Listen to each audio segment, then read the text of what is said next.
Hey everybody, let's look at this one from 1990.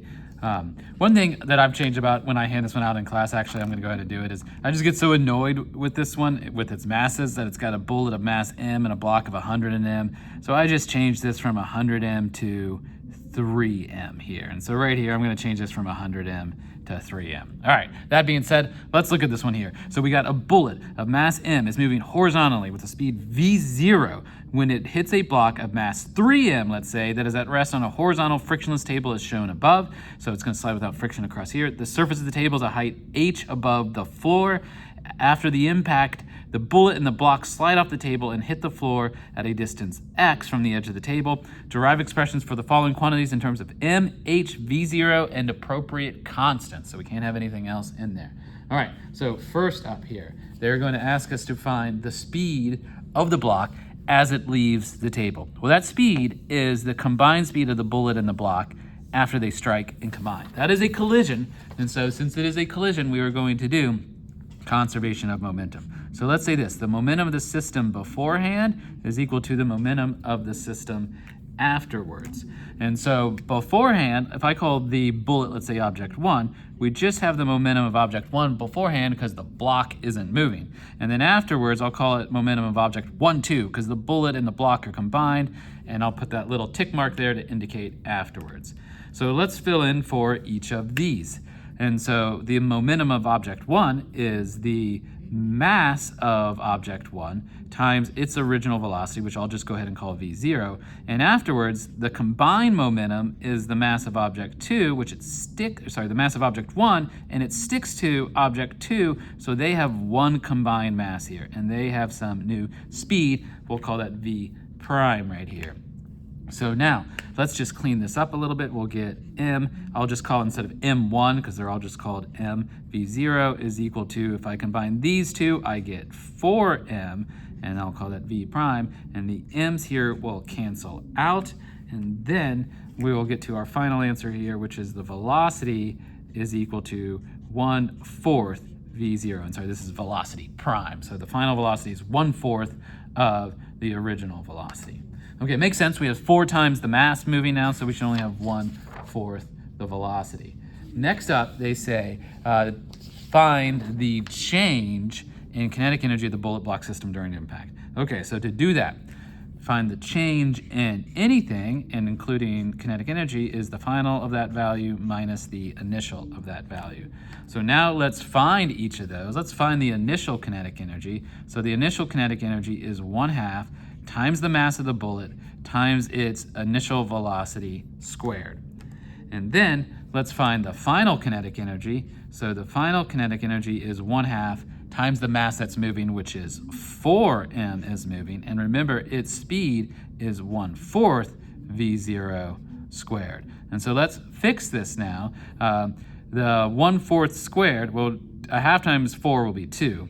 And then we'll have 2 times 1/4 squared, which is 1/16, but 2 times 1/16 is 1/8 m v0 squared. So now, last thing we got to do is to do finally this step right here. So our change in kinetic energy is our final minus our initial. So it's 1/8 m v0 squared minus 1/2 m v0 squared. I'm just going to think of this 1/2 as 4/8. So 1/8 minus 4/8 is negative 3/8 m v0 squared is our loss of kinetic energy. In other words, we lost, that fraction of our energy there. Next up, they're going to say find the distance x. So this is the distance that it lands off the side of the table. So now we are becoming a horizontal projectile problem. So if I put this back here for a second, the block conservation momentum solves the speed at which the two move off, but once we keep that same speed, we've got a horizontal projectile here. So let's start off with this. First off, for horizontal projectile problems, we're always going to have to find the time, and that comes from the y. So let me write the third kinematic equation. The change in y is going to be equal to the initial y velocity times the time plus 1/2 times the y acceleration, which is g, times t squared. There is no initial y velocity for a horizontal projectile, so that goes away there.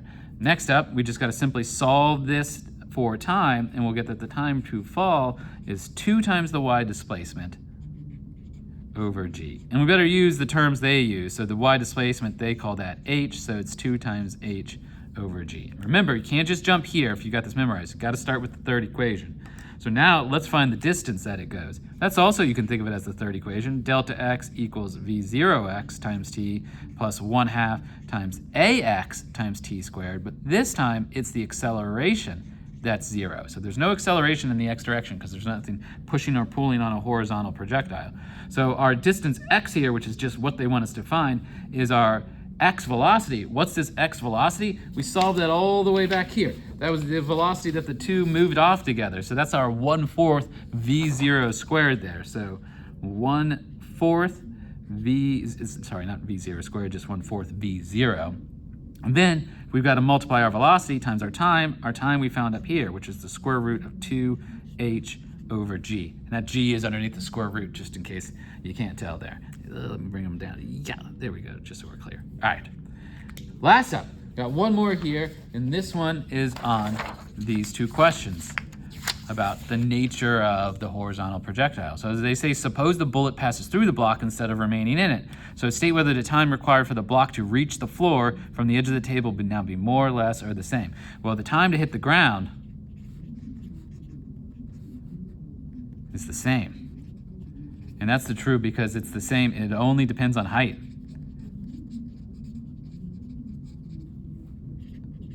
For a horizontal projectile. And the reason for that is, so that's because same initial y velocity of 0, same vertical acceleration g, same distance to cover vertically h.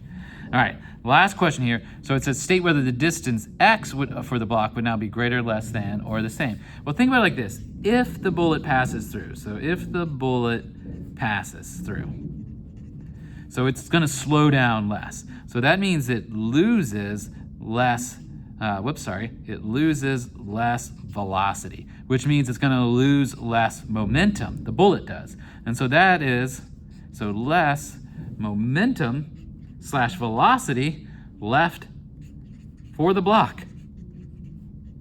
Imagine like the block is now made out of more of like a jello-like substance, and the bullet passes through with giving less of the momentum to the block.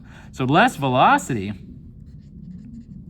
that we leave, then we're going to have less distance to the side, because we just said that our distance to the side is based basically on these two things, velocity and time. Time won't change, but velocity will go down if the bullet passes through.